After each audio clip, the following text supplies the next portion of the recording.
Արհեստական բանականությամբ օգնականը, որ ամեն ինչ գիտեր, հիշում էր իր օգտատիրոջ առողջական պատմությունից, օրինակ հիվանդություններ, լաբորատոր հետազոտության արդյունքներ եւ այլն, ավելի քան 160 երկրից շուրջ 250,000 օգտատեր արդեն ուներ, երբ մեր հայ ստարտափերների մոտ նոր միտք ծնվեց։ Անմիջապես գործի անցան արհեստական բանականությանը նոր գործ տվեցին՝ լաբորատոր արդյունքները վերլուծիր, հաշվետվություն տուր։ Այս բանը ինչպես է աշխատում, լաբորատորիայի հետ ինտեգրվում ենք։ Երբ որ պացիենտը գնում է լաբորատորիա, տալիս է համաձայնություն, որ իր տվյալները գան դոկուսին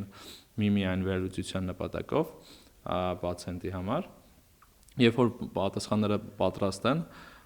ինտեգրված համակարգով այդ պատասխանները գալիս են մեզ, մենք արհեստական բանականության միջոցով վերլուծում ենք, սարքում ենք մի հատ շատ խորը հաշվետվություն ու ուղարկում ենք պացիենտին, տեսնում է իր ցուցանիշների դինամիկան ժամանակի ընթացքում, չէ, որպեսզի հասկանա, որ ցուցանիշ դեպի լավն է գնում, թե դեպի վատը, իրենց ռեֆերենս զոնաներով։ Ամբողջ գործընթացը կոդավորված է, այսինքն երրորդ որևէ մեկը որևէ բան չի տեսնում։ Դոկուսի տնօրենը միանգամից է ասում, կանխելով հնարավոր հարցը, իսկ առողջական գաղտնիքը, ի դեպ, բժշկական հարցերի օգնական AI-ը միշտ եւ պարտադիր նաեւ հիշեցնում է, իր խորհուրդները բժշկի հետ համաձայնեցնել է պետք, մինչդեռ սպիտակ խալաթավորները իդեմս նրա հնարավոր կոնկուրենտի են տեսնում։ Իրականում այդ արձագանքը գրեթե բոլոր երկրներում միանման է։ Բժիշկների մոտ սկզբից ոնց որ գալիս է այդ վախի, պաշտպանվածության ոնց որ զգացմունքը, ու կարծում են, որ արհեստական բանականությունը եկել է իրենց փոխանելու, դա շատ սխալ կարծիք է։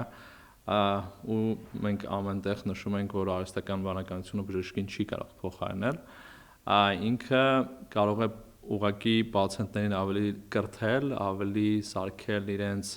առողջության նկատմամբ ավելի գիտակից։ Բժշկի համար էլ հաշվետվություն ունի Docus AI-ը, կլինիկական վերլուծություն է տալիս, բժիշկը ժամանակը կխնայի, բուժառուներն այստեղ էլ դարձյալ գոհ են։ Շնացքից ժամանակ է անցել, բայց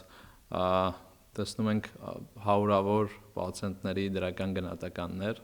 տարբեր շատ դրական կարծիքներ։ Docus AI-ից օգտվելու հնարավորություն այս պահին մեկ լաբորատորիա ունի մեր երկրում, բայց ստարտափերների նպատակը ամբողջ առողջապահական համակարգը ինտեգրելն է, որին ի դեպ պետությունը քիչ-քիչ պատրաստվել է սկսել։